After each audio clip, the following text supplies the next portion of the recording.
there's this process that happens in our most unguarded moments that can leave us feeling like failures, like we're out of control, like we haven't matured as far as we thought we have. And that can be really self-defeating. So I want to give us a different way of thinking about it.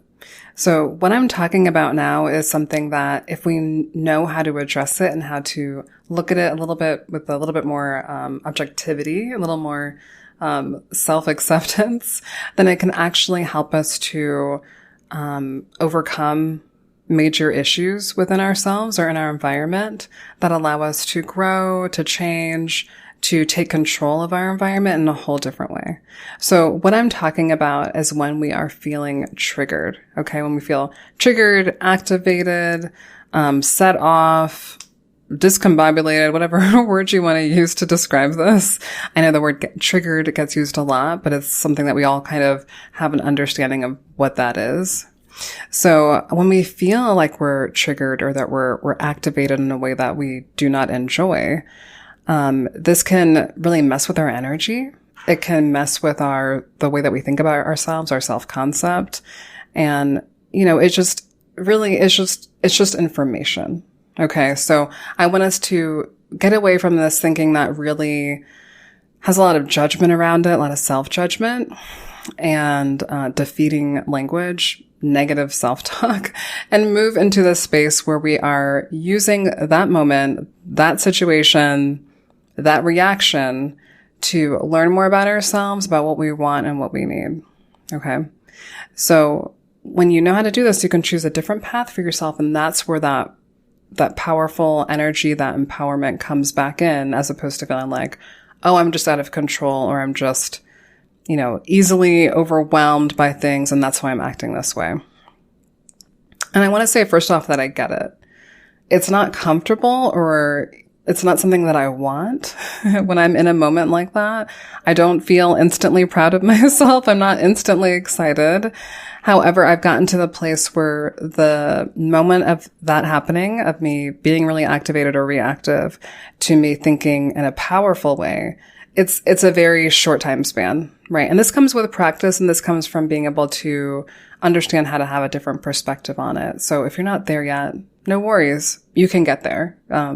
If you've been following me at all, you know that I believe that self-love is just a matter of skills. So if there's an area where you feel like you're struggling, you're not doing as well as you would like, that's just a skill set you haven't learned yet. And it's a skill set that can be boiled down, condensed, explained really easily, right? In really simple terms. And then you learn it, you practice it, you got it. Okay. So if you're not there yet, just keep on listening. You can get there. I'm not somebody special. Okay. I'm not more special than you. Well, I am special, but I'm not more special than you. So if I can do it, I promise you that it's just something that's learnable. All right. So I don't know if you've already had a moment today where you felt triggered, or someone said something just the right way to get under your skin. Maybe you were at work and your coworker, that same coworker, it's the same one, always them, right? They said something, they looked at you a certain way, they responded to a joke or made a joke that you were just like, not today. Okay. Maybe it was one of your kids. Maybe it was your partner. Maybe it was your parent. I've been triggered by all those people, so I can relate to what you're going through. Okay. So I want you to feel empowered, and this is how we do that. Instead of, getting caught up in the fact that we had the split-second reaction that we didn't really like, let's imagine that we are gathering information. Okay. Our brains in general are going to take shortcuts. They're going to react to things quickly, and we can kind of, steer them back in a different direction where we want them to go by practicing these different kinds of mindsets. So the trigger is setting you off, right? It's getting under your skin because it's connecting into a belief that you may not even know that you have about yourself or other people or the world around you. It can be things like, my best isn't good enough. They will always let me down. There's something wrong with me. Relationships don't work. I'll never get ahead. These kinds of things, right? These core understandings and agreements or ideas that we hold that really hurt us, that are very harmful, and really at the core of them, they are not true. Okay? I'm going to argue that they're not true. So when we hold any one of those kinds of thoughts in our minds for even a second, and then someone, when someone has done something to us or around us or in our vicinity, when we're holding on to that belief and we don't maybe even yet know that we have that belief, we haven't dealt with it at all, then we're going to have those kinds of automatic reactions that don't feel good, where our mood shifts, the energy in our body shifts, the chemistry inside of our body shifts, and we don't want that. So the wonderful news is that we're not stuck like that. I have changed those things, within myself to where I said, they used to be like, there was this longer span of time of just sort of being like, oh my gosh, what's wrong with me? And out of control. I feel bad about myself, and now it's like within seconds often, maybe minutes, maybe, right? But I can quickly switch into saying like, oh, this is just showing me about an unmet need that I have. It's showing me a belief that I didn't even realize was coming up in this situation. Like maybe I think I have really good self-confidence, but there's something about that coworker where they say things just the right snarky way. And we're questioning ourselves and we know that we shouldn't be, but we just are and we don't like it. And now we're feeling insecure and that makes us upset, right? There's some belief that needs a little more support. There's a part of us on the inside that needs a little bit more support to get past that. And that's okay. So instead of just trying to get over it, right? Just stop thinking that, right? This is where core belief makeover comes in. That's why so much of my signature program, if you don't know about it or don't know about it, Self-Love Skills, focuses a lot of attention on that core belief makeover piece.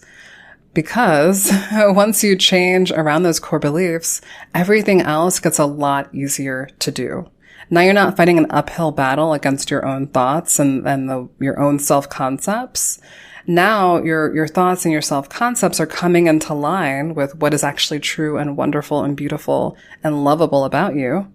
And so everything else can flow differently, right? The way that you connect to your own body, your environment, the way you take action, your habits, the way you conduct your relationships and communicate, all those things can start to flow and align because of all the good, effective work that you've done on changing those core beliefs. Because there's ways to just sort of like try to change your beliefs where it doesn't really do anything and then you just end up more frustrated, and who has time for that? So subconscious tools. Okay, subconscious, the mind, the unconscious thoughts, the beliefs that you hold that you didn't know you had until someone triggered you.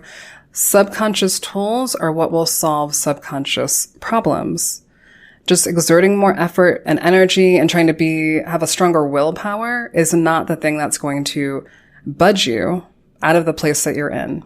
And that's why I'm going to talk about this until pigs can fly and the cows come home and whatever kind of saying you want to use, because too many of us are frustrated for far too long because we're trying to do this work on the subconscious, whether or not we know that's what it is. We're trying to work on our minds, our thoughts, our beliefs, but we're doing it with tools that have nothing to do with that. Okay. Willpower and just pushing ahead, more effort has nothing to do with that. And it's not going to work, at least not for the long term. Any of you who've been trying to, lose weight or gain weight or build muscle or whatever, right? Reshape your body or your health in some way, know this, because you can do a couple weeks, maybe even a few months. For some people, maybe a whole year, just with sheer willpower and effort and blood, sweat, and tears. And then you gain it all back, or you lose the muscle. You stop going to the gym. You're not weightlifting anymore. This and that. You go back to the old way of eating because willpower doesn't work.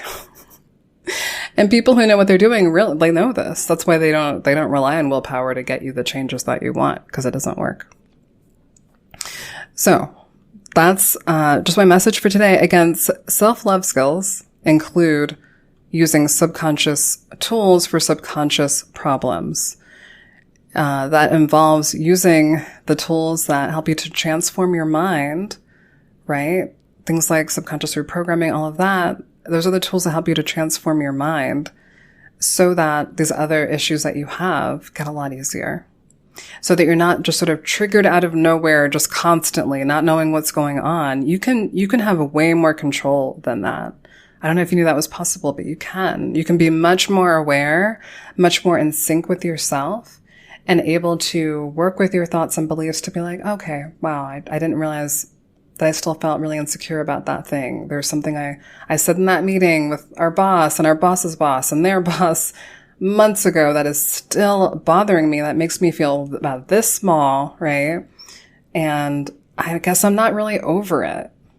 That's good information, right? So you being triggered and realizing like, oh, there's a core belief that I still haven't totally made peace with or developed a new relationship with, that's actually really good information. And I want you to think about it that way. It's good information.